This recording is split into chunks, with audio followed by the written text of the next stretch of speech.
আসসালামু আলাইকুম রহমতুল্লাহ। সকলেই কেমন আছেন? আশা করি আল্লাহর রহমতে আপনারা সকলেই ভালোই আছেন।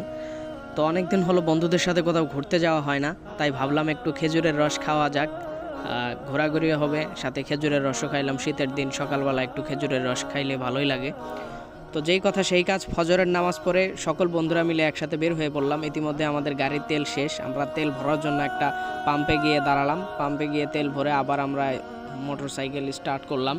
তো যেতে যেতে প্রচুর ঠান্ডা, চতুর সাইডটা সকালবেলা শীতের সকাল ভালোই লাগে। তো এখন আছি আমরা পোল্লাকান্দি ব্রিজের। জীবনে হয়তো সময় অনেক পাবেন, কিন্তু বন্ধুদের সাথে ঘোরাঘুরি করার যে আনন্দ ঘন মুহূর্তটা, সেটা হয়তো সব সময় আসবে না। হয়তো যখন আপনারা বিবাহ শাদী করবেন বা আপনাদের জীবনটা নিয়ে ব্যস্ত হয়ে পড়বেন, তখন হয়তো এই বন্ধুগুলোও থাকবে না, আর তাদের সাথে এইভাবে ঘোরাফেরাও আপনারা করতে পারবেন না। এই জন্য সময় থাকতেই ঘোরাফেরা করুন, বন্ধুদেরকে সময় দিন। এখন আপনার বন্ধুরা আছে, তাদের সাথে ঘোরাফেরা করুন। কারণ যখন আপনার সংসারের পেরেশানিটা আপনার উপরে চলে আসবে, তখন আর এই বন্ধুগুলোও থাকবে না। আর তখন আপনি চাইলেও, মনে চাইলেই আপনি তাদের সাথে আর ঘোরাফেরা করতে পারবেন। মাত্র চলে আসলাম আমরা খেজুরের সেই গাছগুলোর কাছে, যেখানে রস পাওয়া যায়।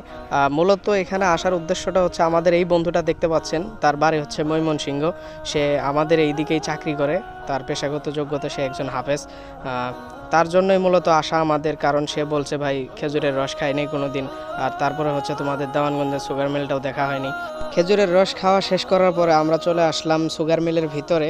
আসলে এটাই হচ্ছে আমাদের দেওয়ানগঞ্জের সেই কাঙ্ক্ষিত সুগার মিলটি, যেখানে চিনি উৎপাদন করা হয়।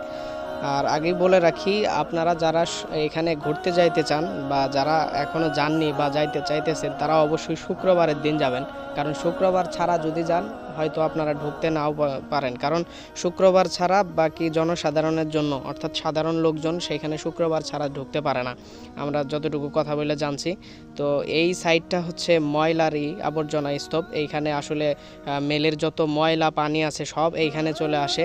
এটাতে আসলে লোকজন ওইভাবে আসে না। এখানে মারাত্মক লেভেলের গন্ধ, যে এখানে যাওয়ার পরে আমাদের শ্বাস বন্ধ হয়ে আসতেছিল। কিন্তু তারপরেও যেহেতু ঘুরতে গিয়েছি কিছু বন্ধুদেরকে সাথে করে নিয়ে, তারা জীবনে কোনো দিন এগুলো দেখে নাই, তাদের জন্যই মূলত এখানে যাওয়া। তারপরে আমরা মিলের ভিতরে চলে আসলাম। ভিতরে আসার পরে দেখতে পারতেছেন কত ভয়ঙ্কর সব দানব মেশিন, বড় বড় মেশিন রাখা, বড় বড় জেনারেটর। এখানে দেখতে পারতেছেন এটা হচ্ছে ভিতরের সাইডটা। এই সাইডগুলোতেই মূলত চিনি প্রস্তুতকারক সকল যন্ত্রপাতি এখানেই রাখা হয়েছে। আমাদের যত বন্ধুরা গিয়েছিল, তাদের রিয়াকশনটা যার দেখার মতো ছিল। তারা বলতেছিল ভাই এখানে না আসলে হয়তো বুঝতেই পারতাম না যে ভিতরে এত সব জিনিস থাকে। এটা হচ্ছে সেই খোল, যেখান থেকে কুশের থেকে অর্থাৎ আখ থেকে যেই ময়লাটা বের হয় সেটার খোল। তারপরে এখানে দেখতে পারতেছেন বড় বড় সব যন্ত্রাংশ এখানে রাখা হয়েছে। এখানে আসলে শুক্রবার দিন ছাড়া লোকজন ওইভাবে ঢুকতে পারে না। যার জন্য আমি সকলকে বলতেছি, যদি কেউ কোনো সময় সুগার মিলে ঘুরতে যান, তাহলে অবশ্যই শুক্রবারের দিন যাওয়ার চেষ্টা করবেন। শুক্রবার ছাড়া গেলে হয়তো অনেক দূর থেকে যাবেন, কিন্তু আপনাকে তারা ঢুকতে দেবে না। ভিতরে প্রচণ্ড গরম। আমরা শীতের সময় গিয়েছি, কিন্তু যাওয়ার পরে দেখতেছি ভিতরে প্রচণ্ড গরম। এখানে মূলত যারা কাজ করে, তারা কিভাবে থাকে সেটা আল্লাহই ভালো জানে। হয়তো তাদের অভ্যাস হয়ে পরিণত হয়ে গেছে, কারণ তারা সব সময় এখানে কাজ করতেছে। ভিতরে গরম থাকা সত্ত্বেও তারা ঠিকমতো এখানে বসে আছে। তাদের গায়ে ওরকমভাবে শীতের কোনো কাপড় নাই, কিন্তু তারপরেও তারা সাধারণভাবেই ঘোরাফেরা করতেছে। আর একটা কথা বলে রাখি, ভিতরে প্রচণ্ড পরিমাণে শব্দ হচ্ছিল, ভয়ঙ্কর আওয়াজ হচ্ছিল। তার জন্য আমরা ভিডিও ঠিকঠাক মতো করতে পারি নাই। তো দেখা হবে নেক্সট কোনো ভিডিওতে। সকলে ভালো থাকবেন, সুস্থ থাকবেন। আল্লাহ হাফেজ।